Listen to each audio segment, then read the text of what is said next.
Bonjour, je vais aujourd'hui vous montrer comment on utilise Excel pour ceux qui sont plus ou moins familiers avec ce logiciel.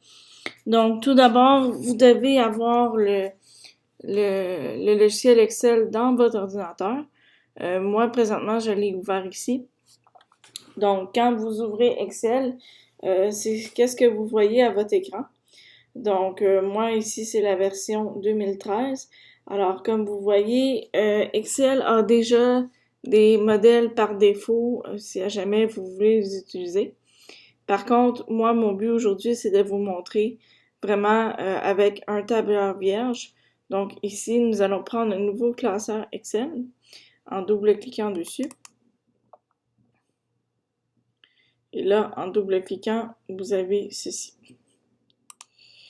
Donc, comment fonctionne Excel? Tout d'abord, il ne faut pas paniquer.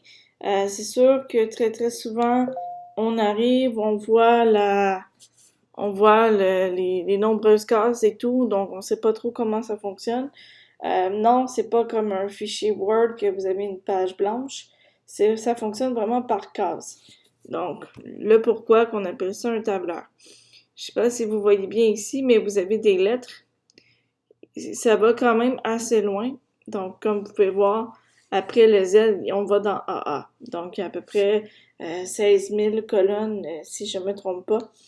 Donc, c'est quand même pas mal. Et également, de l'autre côté, vous avez des lignes qui sont numérotées de 1 et ça va quand même assez loin. Donc, voilà. C'est comme ça que fonctionne comment se présente un tableur Excel. Donc, comme vous pouvez voir, quand je suis dans la première case, ici, juste en haut, nous voyons un A1. Donc, chaque case a son numéro unique avec une lettre qui correspond à la colonne et au chiffre qui correspond à la ligne où on se trouve.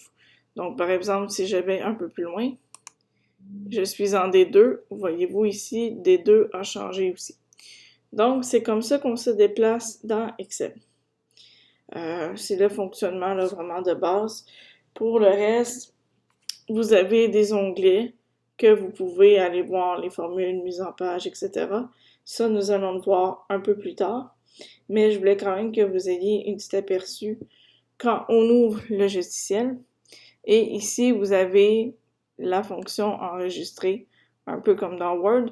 Si vous êtes comme moi sur Mac, vous allez avoir ici l'onglet fichier et vous pouvez enregistrer les informations. Dans PC, ça se ressemble beaucoup aussi. Vous allez avoir un truc qui va s'appeler fichier également.